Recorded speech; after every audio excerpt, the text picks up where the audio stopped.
안녕하세요. 이번 시간은 3편 도시 및 주거환경 정비법을 함께 보도록 하겠습니다. 여기 정비법과 관련되어 260페이지에는 정비사업 절차에 관한 내용을 다루고 있습니다. 260페이지에 잠깐 살펴보시면 정비기본계획, 정비계획, 정비구역 지정 찾으셨죠? 이걸 묶어서 1단계로 해놓습니다. 정비구역이 지정되게 되면 정비사업을 시행하게 됩니다. 시행자 찾았습니다. 그리고 사업시행계획, 인가, 고시. 시행자부터 사업시행계획, 인가, 고시까지 묶어놓습니다. 이게 2단계입니다. 그리고 분양신청과 관리처분계획, 인가, 고시, 그리고 이전, 고시, 다음날. 그래서 분양신청부터 다음날까지 묶어놓으시면 이게 3단계이거든요. 그래서 정비사업도 3단계로 이루어집니다.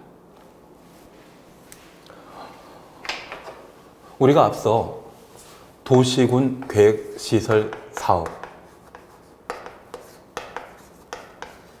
3단계 이루어졌습니다. 1단계는 도시군 계획시설 사업하는 장소, 기반설의 설치 정비 계량을 도시군 관리 계획으로 입안하고 결정 고시하면 즉시 지형 도면을 고시했습니다.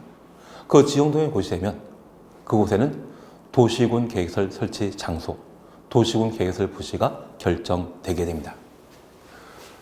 그래서 도시군 계획시설 부지를 결정하는 방법이 도시군 관리 계획을 입안하고 결정 고시하면 지형 도면 고시함으로써 도시군 계획시설 부지가 결정되게 됩니다.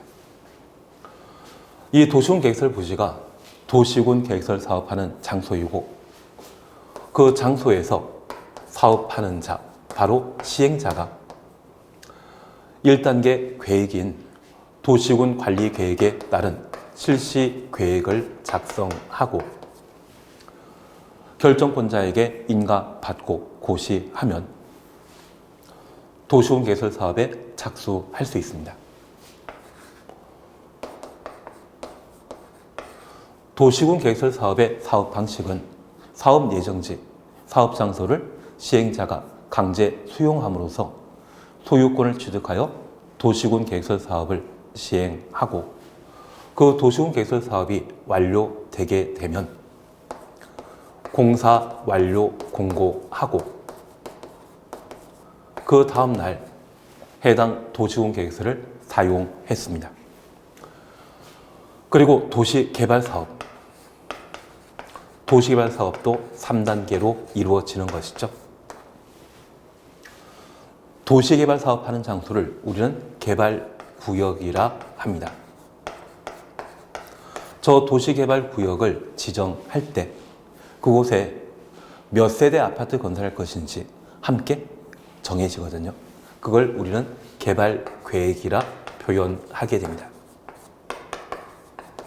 그리고 개발구역이 지정되게 되면 지정권자에게 지정받은 도시개발 사업 시행자가 1단계 계획인 실시계획에 따라 개발계획에 따라 실시계획을 작성하고 지정권자에게 인가받아야 됩니다. 인가받은 사업 시행자는 수용 방식 또는 환지 방식, 혼용 방식으로 도시개발 사업을 하고 공사 완료 절차 발도로 되어 있는 것이 도시개발 사업 형태입니다. 이제 재개발 재건축 사업을 의미하는 정비 사업과 관련된 절차도 3단계로 이루어집니다. 우선 1단계에서는 정비 사업과 관련된 기본 방향을 제시해 주는 정비 기본 계획이라는 게 있습니다. 여기 정비 기본 계획은 도시군 계획시설 사업을 시행하고자 한다면 도시군 관리 계획으로 입안하고 결정 고시하여 도시군 계획시설 사업이 진행되는데 저 도시군 관리 계획을 입안하고자 한다면 미리 수립되어 있는 도시군 기본 계획에 부합하여 도시군 관리 계획을 입안해야 되거든요. 그 도시군 기본 계획의 성격과 같은 게 정비 기본 계획입니다. 그래서 서울에 재개발 사업이나 재건축 사업을 시행하게 되면 어떤 방향으로 재개발, 재건축 사업 할 것인지 장기 발전 방향을 제시하는 행정계획이 도시군 기본 계획입니다. 그래서 이 정비 기본 계획입니다. 정비 기본 계획은 서울에 딱 하나 있습니다. 그리고 이 정비 기본 계획에 따라 정비 사업을 시행하고자 하면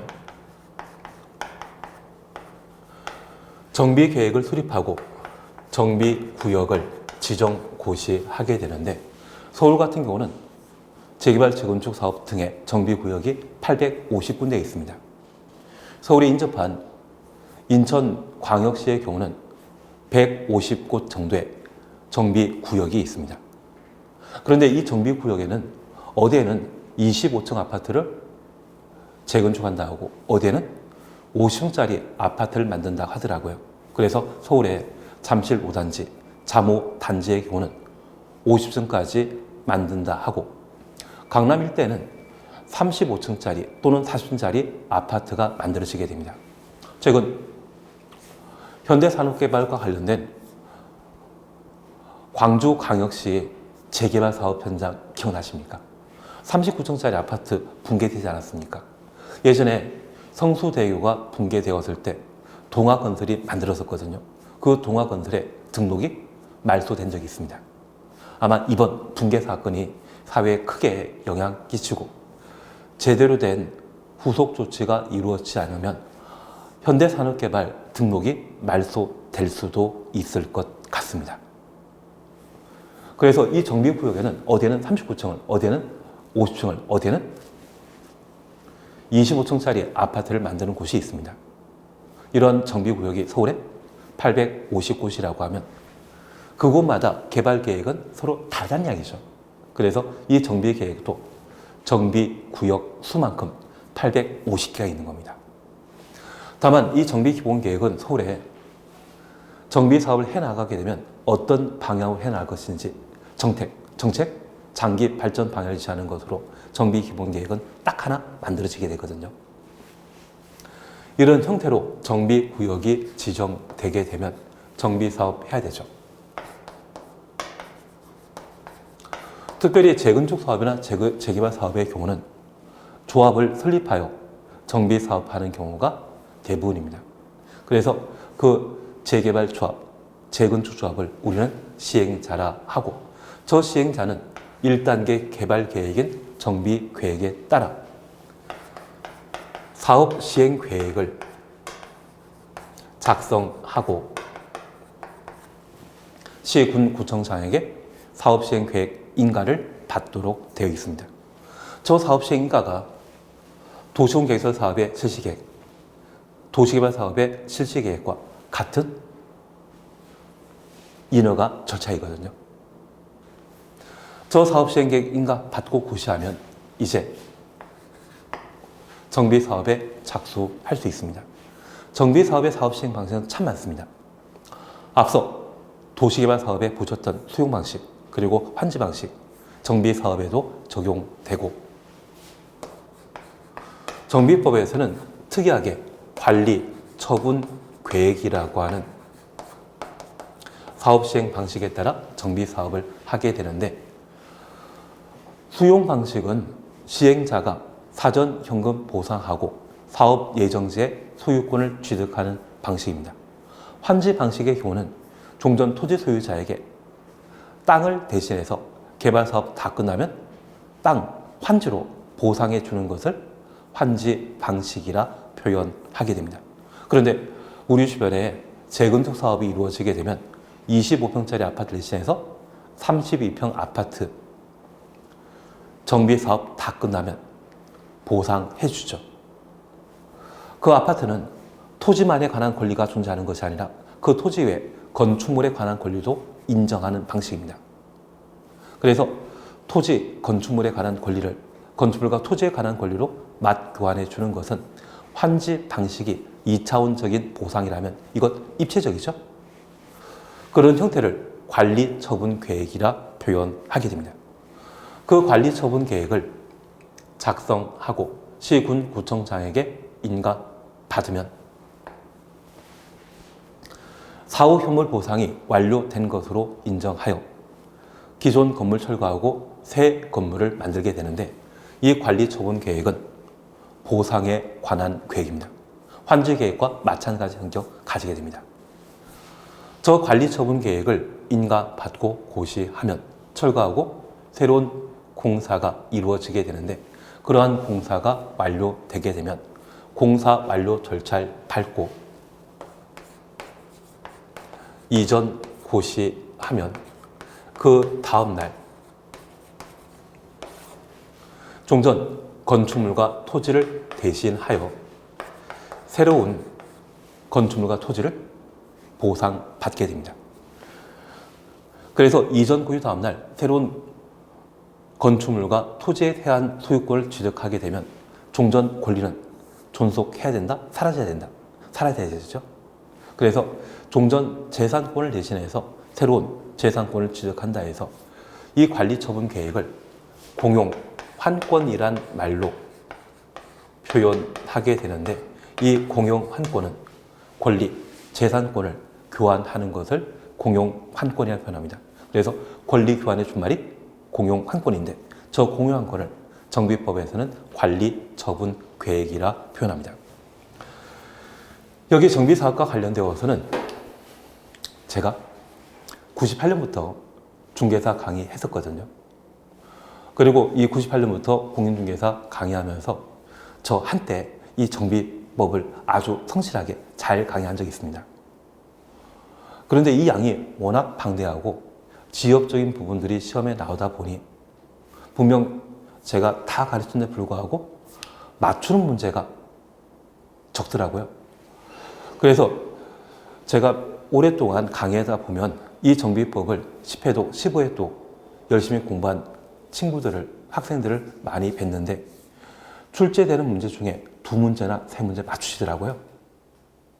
학습량이 많기 때문에 그것을 제대로 소화하지 못해 그런 결과가 나왔다는 것을 제가 인식하게 되었습니다. 그 다음부터는 시험에 나올 만한 것 한 4파트 정도만 정리해 놓으면 시험 문제 잘 나오더라고요. 그래서 작년 같은 경우는 4파트에서 한 4문제 나왔고, 재작년에는 5문제 나오더라고요.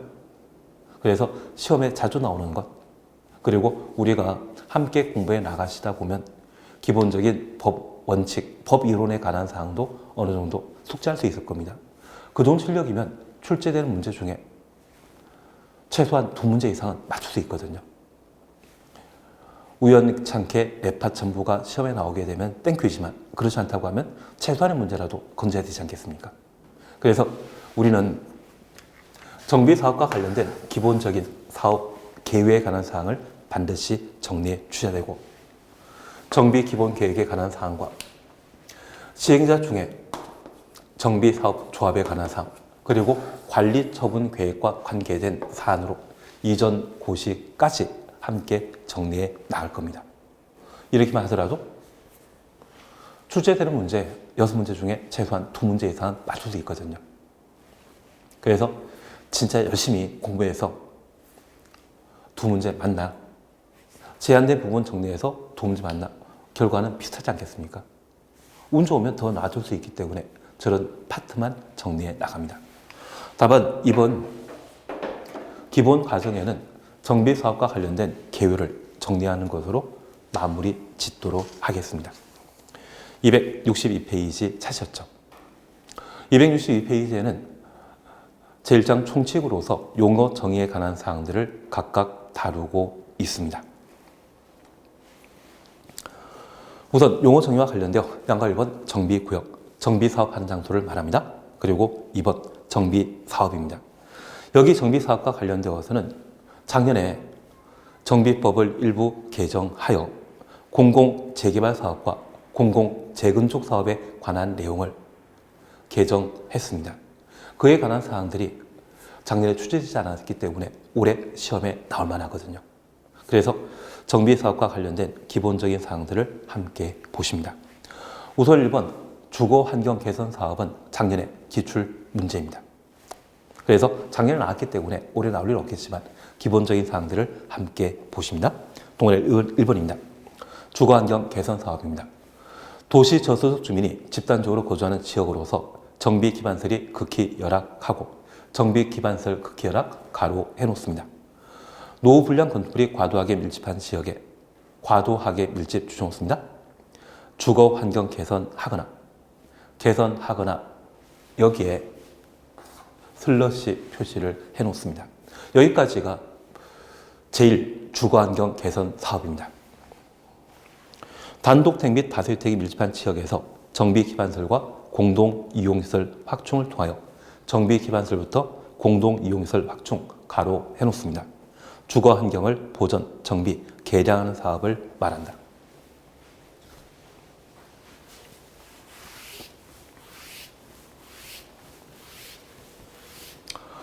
우리는 지금 이 시간에 정비 사업과 관련된 절차도 도시군 계획설 사업이나 개발 사업 이들과 마찬가지로 3단계로 구성되어 있는데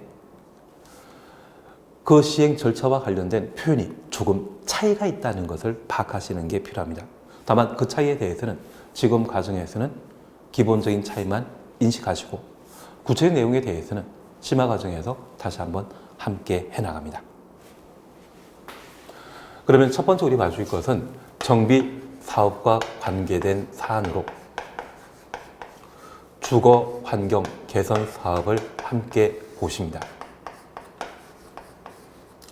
여기 주거 환경 개선 사업은 도시 저소득층이 밀집한 지역. 예전에 서울에는 난곡이라고 하는 동네가 있습니다. 지금은 아파트 단지로 개발되었는데 그 난곡이 도시 저소득 주민이 밀집한 지역이었거든요. 이러한 곳에 정비 기반 시설,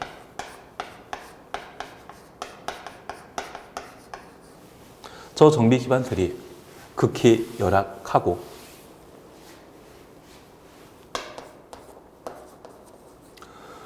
노후 불량 건축물이 과도하게 밀집한 지역에 주거 환경을 개선하는 것을 주거 환경 개선 사업이라 표현하고 있습니다. 우선 첫 번째입니다. 우리 지금까지 공부하시면서 기반설, 인프라를 기반설이라 한다는 것 알고 있으시죠? 저 기반설, 정비 대상입니다. 사실 서울 같은 경우는 신도시도 있고 서울에 구시가지도 있죠. 원도심이라는 곳이 있습니다. 그래서 조선시대부터 사람들이 거주하고 있던 원도심, 구시가지입니다. 그 구시가지 30년, 40년에 만들어진 시가지라고 하면 왕복 2차선 도로에 단층짜리 단독택이나 2층짜리 건물이 즐비하던 곳이었습니다. 그런데 이 서울에 사람들이 많이 모여들다 보니 왕복 2차선 도로는 그대로인데 단층짜리 단독택을 5층짜리 건물 만들거나 2층짜리를 7층, 10층짜리 건물 만드는 경우가 있습니다. 그러면 해당 지역에 공급하는 생활에 필요한 기반시설 충분한 겁니까? 부족한 겁니까? 부족하죠. 그래서 이런 기반시설을 사람들이 거주하는 수에 맞춰 그 용량을 확충할 필요가 있는 겁니다. 그러한 것들을 정비 기반시설이라고 표현하는데 이러한 정비 기반시설이 극히 열악합니다. 난곡이라고 하는 그런 동네는 예전에 무허가 주택이 많이 건축된 장소이거든요. 우리 서울의 달이라고 하는 드라마 보신 적 있습니까? 그 서울의 달의 배경이 되었던 곳이 옥수 12구역과 옥수 13구역이었거든요. 그 무허가 건축물에는 건물마다 전기 수도시설이 따로 설치되지 않습니다. 허가받고 만들어진 주택에는 전기 수도시설이 각각 설치되어 있는데 무허가 건축물에는 그런 것 설치되지 않거든요.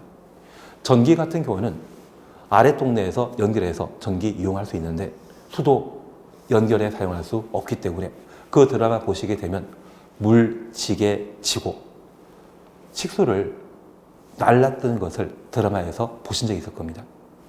그런 동네라고 하면 정비 기반설, 생활에 필요한 기반설 아예 없는 거나 마찬가지죠. 그런 것들을 극히 열악하다 표현하게 됩니다. 그리고 노후 불량 건물이 밀집한 것, 과도하게 밀집한 지역, 그러한 곳이 주거 환경 개선 사업의 대상이 되게 됩니다. 그리고 두 번째, 단독주택, 그리고 다세대 주택이 밀집한 지역으로서 정비기반설과 정비기반설을 정기라 하겠습니다. 공동이용시설, 여기 공동이용시설은 정비구역 안에 주민들이 함께 사용하는 시설들을 공동이용시설이라 표현합니다. 그 공동이용시설을 확충하는 것도 주거개선 사업이라 표현합니다. 저 두 번째 사업에 대해서는 제가 다시 설명드리도록 하겠습니다. 이번 재개발 사업 찾으셨죠? 재개발 사업이란 정비기반설이 열악하고 정비기반설 열악 가로 해놓습니다. 노후 불량 건물이 밀집한 지역에 밀집 주청수입니다. 주거 환경 개선하거나 개선 뒤에 슬러시 해놓습니다. 상업적 공업지역의 도시기능 회복 및 상권 활성화 등을 위해 도시 환경을 개선하기 위한 사업. 이 경우 다음 요건을 모두 갖추어 시행하는 재개발 사업을 공공재개발 사업이란다. 공공재개발 사업 줄만 쳐놓습니다. 그러면 두 번째 재개발 사업을 함께 보십니다. 첫 번째 재개발 사업은 정비 기반 시설이 열악하고 노후 불량 건축물이 밀집한 지역의 주거 환경을 개선하는 사업을 재개발 사업이라 표현합니다. 여기 정비기반설이 열악하다.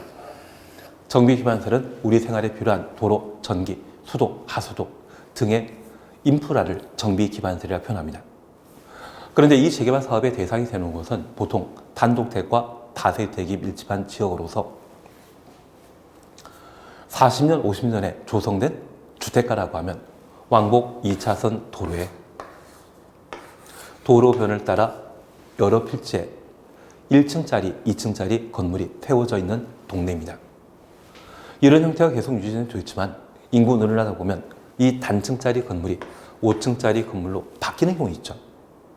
그러면 해당 지역에 공급되었던 전기, 수도, 하수도, 도로 등의 기반 시설은 충분합니까? 부족합니까? 부족하지 않습니까? 그런 현상 보이는 곳에 정비 사업하게 되면 재개발 사업을 한다는 이야기입니다. 이해되시겠습니까? 주거개선 사업의 경우는 노후 불량 건물이 과도하게 밀집한 지역. 반면 재개발 사업의 경우는 노후 불량 건물이 밀집한 지역, 과도란 차이가 있습니다. 이 주거개선 사업이 이루어지는 곳은 보통 판자촌이 형성되어 있는 곳으로서 달동네이거든요. 이러한 달동네는 사유지에 만들어지지 않고 국유지에 만들어집니다. 사유지에 누가 건물을 세워놓고 자기 땅처럼 사용하게 되면 수요 취득에 따라 소유권이 이전되거든요. 반면 국공유지 중에 행정대산에 해당되는 땅에 판자촌이 만들어진다 할지라도 소유권은 국가가 계속 유지하게 됩니다.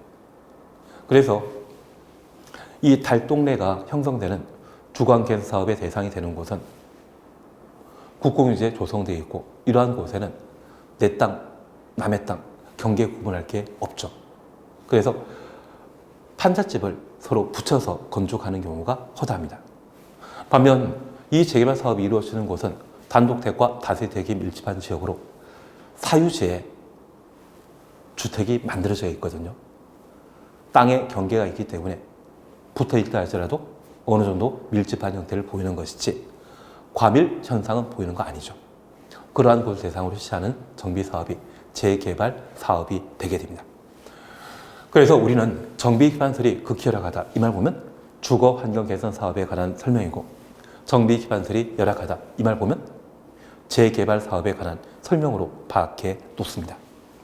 그리고 두 번째, 상업지역과 공업지역을 대상으로 정비사업 실시하게 되면 이게 재개발 사업입니다. 하나 이해하실 것이 있습니다. 우리 외국 이야기에서 좀 그렇지만 미국 뉴욕의 중심가는 어디입니까? 뭐 맨하탄 브로드웨이라고 하는 것이 중심지일 겁니다.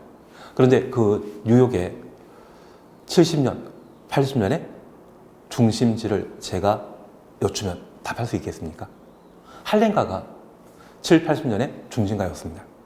그런데 이 할렘가라고 하면 지금은 대표적인 빈민촌이거든요. 80년만 하더라도 뉴욕 중심지였는데 이곳에 재개발 사업을 제대로 하지 못하다 보니 낡은 건물이 그대로 남아 있습니다.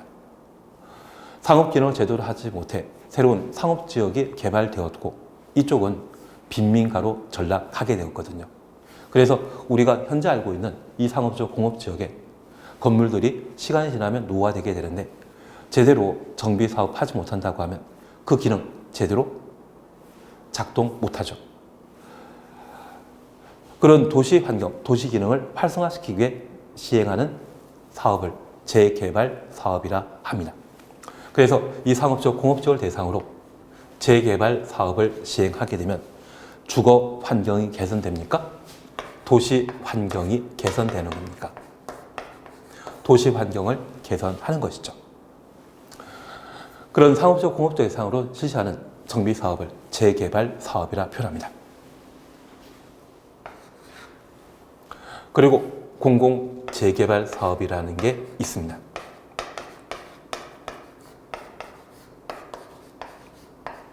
통상 재개발 사업은 재개발 조합이 주도하는 것이 일반적인데 여기 공공 재개발 사업의 경우는 공공이 주도하는 정비 사업 형태이거든요. 그래서 이 공공 재개발 사업과 관련되어 기억을 잠깐 보십니다. 특시, 특도, 시, 군, 구청장, 시장, 군수 등이란다. 그래서 시장, 군수 등 추정수입니다. 앞으로 정비법과 관련되어 시장, 군수 등이란 말 보게 되면 여기에는 구청장이 추가되는 것으로 파악해 놓습니다. 또는 토지주택공사, 토지주택공사라고 하면 주택공사와 지방공사를 통칭하는 표현입니다. 이들이 주거개선 사업의 시행자 또는 재개발 사업의 시행자, 재개발 사업의 대행자, 가로속에 공공재개발 사업의 시행자. 그래서 시, 군, 구청장이나 주택공사, 지방공사가 재개발 사업 등의 시행자일 때 공공재개발 사업이라 표현합니다. 그리고 니은입니다. 건설 공급되는 주택 전체 세대 중에 토지 등 소유자 분양분을 제외한 분양분 제외 가로 해놓습니다. 나머지 주청놓습니다. 50% 이상을 지분주택, 공공임대택, 공공임대택 주청놓습니다. 건설 공급하는 것을 공공재개발 사업이라 표현합니다. 그래서 이 공공재개발 사업은 시, 군, 구청장이나 주택공사, 지방공사가 재개발 사업의 시행자. 그러면 저 재개발 사업하는 자는 공적주체가 재개발 사업하는 것이죠. 경우로서 분양분을 제외한 잔여주택 50% 이상을 공공임대주택으로 건설하여 공급하는 것을 공공재개발 사업이라 표현합니다. 그래서 재개발 사업을 시행하고자 하는 정비구역에 조합원이 1000명 있는데 이번에 재개발 사업을 통해 1500세대 아파트 만들게 되었다면 1000세대는 조합원에게 공급해야 되죠. 남는 500세대 중에 얼마? 50%, 250세대 이상을 임대주택으로 건설하는 경우라면 이를 공공재개발 사업이라 표현합니다. 그런데 이렇게 건설되는 임대주택은 나라의 기부 찬합하거든요.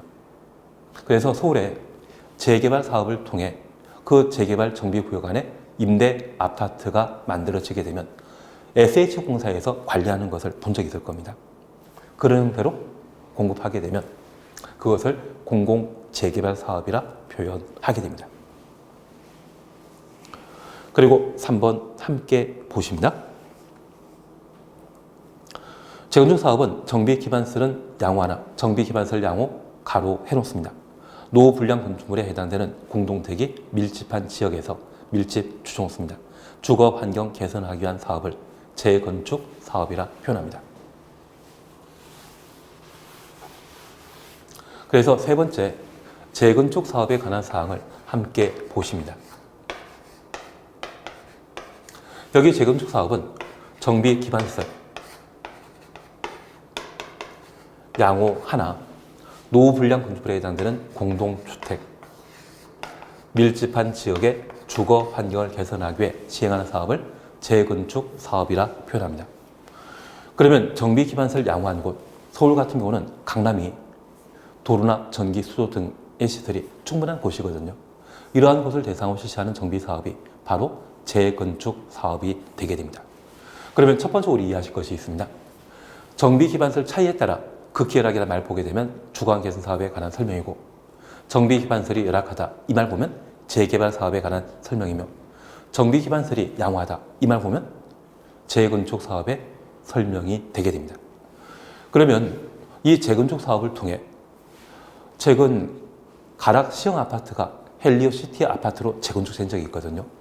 가락 시형 아파트일 때 6,000세대 아파트가 10,000세대에 가까운 9,800세대까지 재건축한 게 가락 시형 아파트였습니다. 헬리오시티였습니다. 그러면 종전에 1.5배 세대수 늘어나는 것이죠. 그러면 조합원에 공급하고 남는 3,000세대는 일반 분양하게 되고, 그 일반 분양한 것으로 해당 지역에 필요한 기반시설 충분하기 때문에 기반시설 더 만들지 않습니다.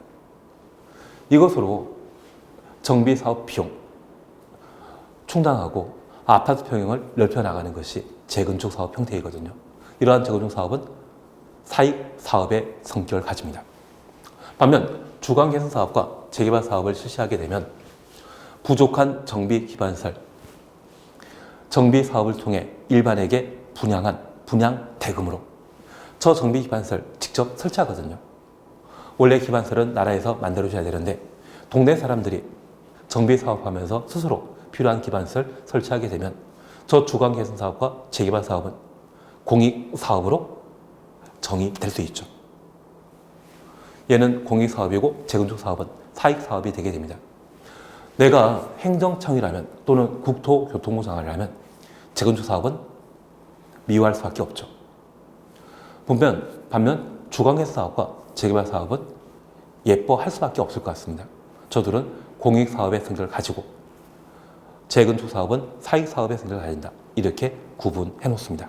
그리고 3번입니다. 재건축 사업과 관련되어 세 번째 줄에 공공 재건축 사업 추천했습니다. 우선 기억입니다. 시장, 군수 등 시군 구청장을 말하는 것이죠. 토지주택공사 등 주택공사와 지방공사를 말합니다. 이들이 재건축 사업의 시행자이거나 재건축 사업의 대행자, 그래서 재건축 사업의 시행자로 파악해 놓습니다. 종전 용적률 등을 고려하여 대통령령이 정하는 세대수 이상을 건설 공급할 것. 그래서 공공재건축 사업 시행하게 되었을 때 이 공공재건축 사업 하게 되면 공공이 재건축 사업에 주도하는 자인데, 이 재건축 사업은 원래 임대아파트 만들 필요 없거든요. 용적률을 완화 적용하게 되면 완화된 용적률만큼 임대아파트도 함께 개발하도록 되어 있는 것이 공공재건축 사업입니다. 그래서 이 공공재건축 사업 하자고 강남의 몇몇 아파트 단지에 제안했는데 다들 반대하는 입장이더라고요. 그래서 공공재건축 사업은 시행자 누구이다? 공적주체가 시행자이다. 그 정도만 파악해 놓습니다. 그러면 이제 우리가 잠깐 이해해 주실 것이 있습니다. 정비사업은 세 가지 형태로 구성되어 있는데 정비 기반시설 차이에 따라 세 가지 구분할 수 있죠. 그런데 이 재개발 사업을 시행함에 있어서 개발 이익으로 정비 기반시설을 확충하게 되는데 그 개발 이익이 부족해지는 경우가 있습니다. 만약 그런 경우라면 주민들이 부담금을 부담하는 경우가 있거든요. 그런 추가 부담금이 지나치게 높게 책정되게 되면 이 재개발 사업이 무산되는 경우가 있습니다. 그렇게 무산되게 되면 단독택과 다세대택이 밀집한 동네인데 기반시설 진짜 부족하죠. 그래서 이 단독택과 다세택은 놔두고 정비기반설과 공동이용시설만 시 예산으로, 구 예산으로 확충하는 사업을 주거환경의 사업이라 표현합니다. 그러면 종전에 우리 동네에 왕복 2차선 도로에 단독택 여러 필지가 존재하던 동네였는데 주거환경 개선 사업을 시행하여 도로를 왕복 4차선이나 6차선으로 넓혀주고 우리 동네 공용주차장과 어린이놀이터를 새로 만드는 사업이 있다고 하면 그게 주거환경 개선 사업입니다. 이렇게 나라 예산이 투입된 이 장소는 살기 좋아지는 것이죠. 그리고 부동산 가치는 그만큼 올라갈 수밖에 없죠. 만약 이런 곳이 있다고 하면 대출 받아서라도 투자해야 되지 않나 싶습니다. 나중에 이런 사업이 이루어지는 곳이 있다고 하면 꼭 저한테 연락 주십시오. 그리고 나중에 정비기반설이 양호해지게 되면 이제는 재건축 사업을 지도할 수 있는 그런 장소가 되게 될 겁니다. 그래서 세 가지 정비 사업에 관한 사항 개요 잠깐 이해하시겠습니까? 양가서 한번 노후 불량 건축물에 대해서는 그냥 지나갑니다. 낡고 오래된 건물이다. 그 정도만 이해해 놓습니다. 수업하면서 제가 관련된 이야기들을 잠깐씩 이야기 드리도록 하겠습니다. 그리고 264페이지에는 정비기반설 찾으셨죠? 그리고 옆에 페이지에 공동이용시설 찾았습니다. 여기 정비기반설과 관련되어서는 인프라에 해당되는 것이 모두 정비기반시설입니다. 우리 생활에 꼭 필요한 필수시설, 그것을 뭐라 한다? 정비기반시설이라 표현하게 됩니다. 그래서 도로, 상하수도, 국어, 도랑입니다. 공원, 공용주차장 등등이 정비기반시설에 해당하게 됩니다. 그래서 우리 주변에 학교가 있다면 그 학교도 정비기반설에 해당되는 것으로 파악할 수 있겠죠. 그리고 5번 공동이용시설입니다. 여기 공동이용시설은 주민이 공동으로 사용하는 놀이터 등을 공동이용시설이라 하는데 동네 사람들이 함께 사용하는 것을 공동이용시설이라 표현합니다. 그리고 동그라미 2번에 타가소 어린이집 주총수입니다. 근데 우리 지금까지 살아오시면서 타가소나 어린이집을 기반시설이 한다? 기반시설 아니죠. 기반시설은 특광시군, 특별시, 광역시, 시장, 군수가 설치하는 시설을 기반시설이라 하고 우리 어린이집은 구립 어린이집은 본 적 있지만 시립 어린이집은 아직 못 보지 않으셨습니까? 뭐 시립병원 이러한 것들은 기반시설이거든요. 그런데 어린이집은 기반시설 아닙니다. 그래서 이 어린이집은 공동이용시설이지 정비기반시설이 못 됩니다. 그래서 우리가 꼭 이해해 주실 것은 정비기반시설은 우리 생활에 꼭 필요한 필수시설. 반면 공동이용시설은 동네 사람들이 함께 사용하는 주민 생활복리를 증진시킬 수 있는 시설을 공동이용시설이라 표현합니다. 그래서 동그라미 1번에 공동으로 이용하는 구판장, 세탁장, 화장실, 수도. 그래서 공동부터 수도까지 가로해 놓으시는데 이 공동수도 등은 달동네 지역에 만들어지게 됩니다.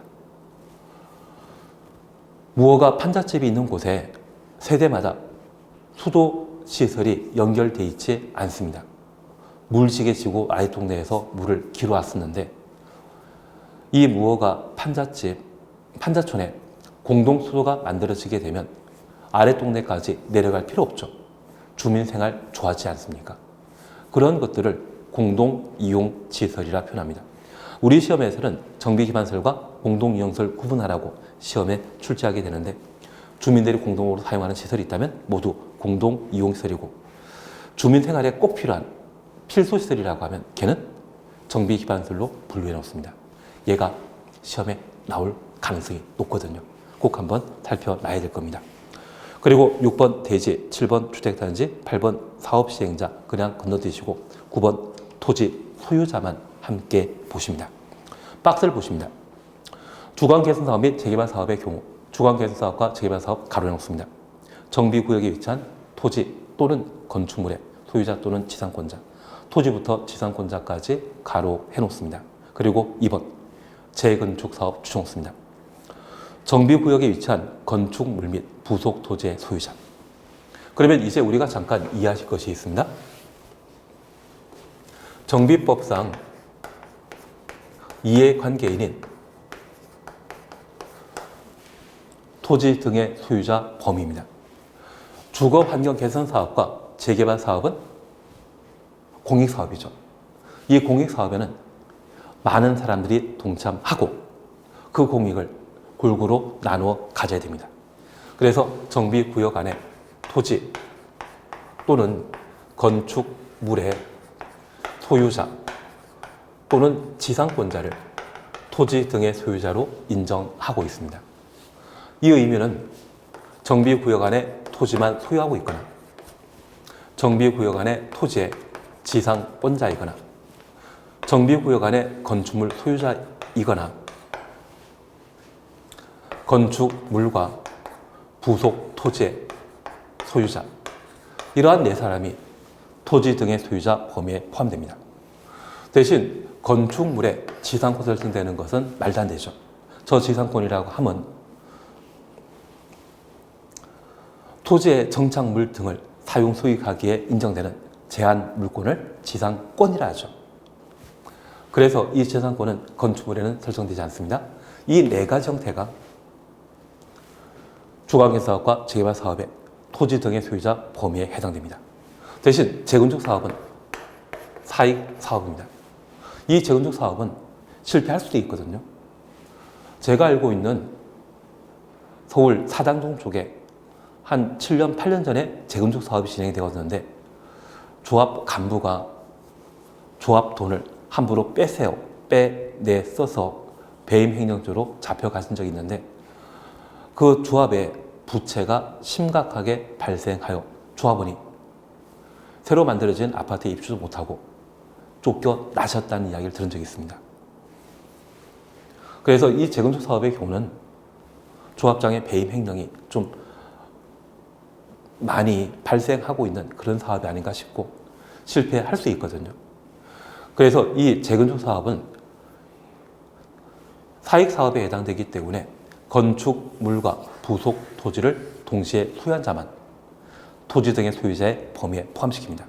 그래서 이 재건축 사업의 경우는 지상권자, 땅만 가지고 있는 자는 토지 등의 소유자가 될 수 없고 건축물과 토지를 동시에 가지고 있는 자만 이해관계인입니다. 그래서 우리 재건축 사업의 경우는 사익 사업이기 때문에 이해관계인의 범위를 좁혀놓은 반면 공익 사업인 주거환경 사업과 재개발 사업의 경우는 지상권자도 토지 등의 소유자 범위에 포함시킨다. 약간 이해하시겠습니까? 그리고 다음 페이지에 주택공사 정관 등이 있는데 얘는 천천히 필요한 사항들 설명드리도록 하겠습니다. 우리 정비사업과 관련된 개요 함께 보셨고 정비사업의 종류를 함께 보셨거든요. 그래서 이 정비사업 종류 또는 정비기반설과 공동이용시설 구분하는 것을 자주 시험에 출제하고 있기 때문에 이걸 하나 해놓으시는 게 문제 하나를 해결할 수 있는 근간이 되게 됩니다. 그리고 우리는 주거환경 사업과 재개발 사업에 대한 사업 내용을 살피시면서 이 두 가지는 공익 사업인데 재건축 사업은 사익 사업이다. 이러한 구분 가능하시죠? 이러한 것들이 앞으로 정비법과 관련되어 공부하실 내용들을 잘 정리할 수 있는 방법이 아닌가 싶습니다. 그리고 267페이지 정비기본계획 수립이 있는데 얘 별표해 놓습니다. 여기 정비기본계획 수립과 관련되어서는 우리 심화 과정에서 진짜 도시군 계획설 사업, 도시개발 사업 절차가 완벽하게 정리되었다면 그때 열심히 해나가시는 거고요. 그게 아니라고 하면 심화학습에 설명드리는 이 내용만 잠깐 하고 마시는 겁니다. 그래서 정비기본계획 별표 해 놓으시고 얘를 함께 해 나가길 겁니다. 그리고 어딜 잠깐 보시나 하면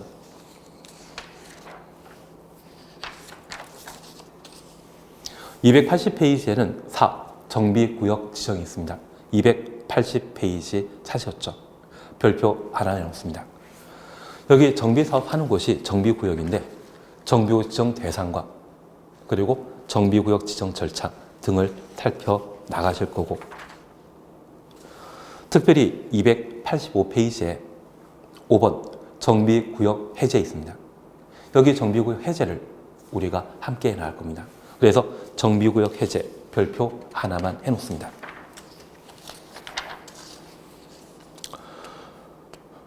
그리고 289페이지에는 3장 정비사업 시행에 관한 사항으로 1. 정비사업의 시행 방법이 있습니다. 관리처분 계획, 수용, 환지 방식에 관한 사항들을 함께 볼 겁니다. 이쪽도 별표 하나만 해놓습니다.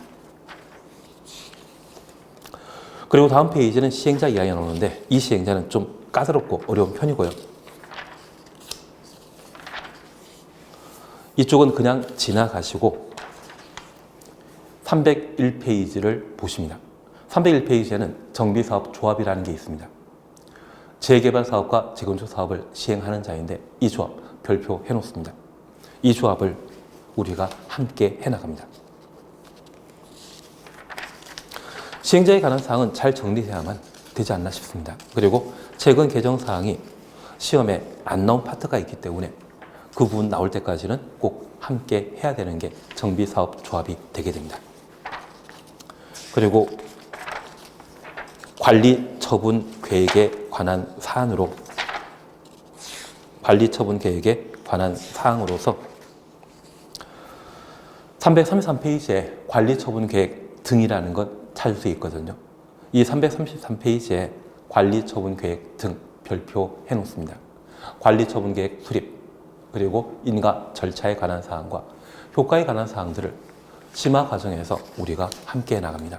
지금 기본 과정에서는 정비사업 3단계로 이루어진다는 것 파악해 놓으시고, 그리고 정비사업과 관련된 종류에 관한 사항과 정비기반설, 공동이용시설, 토지 등의 소유자, 그런 부분들만 지금은 숙지해 놓습니다. 이번 시간 이렇게 함으로써 도시 및 주거환경 정비법을 마무리 지으시고 다음 시간에 건축법에 관한 사항들을 함께 정리해 나가도록 하겠습니다. 다음 시간에 건축법 시간에서 함께 뵙도록 하겠습니다. 수고하셨습니다.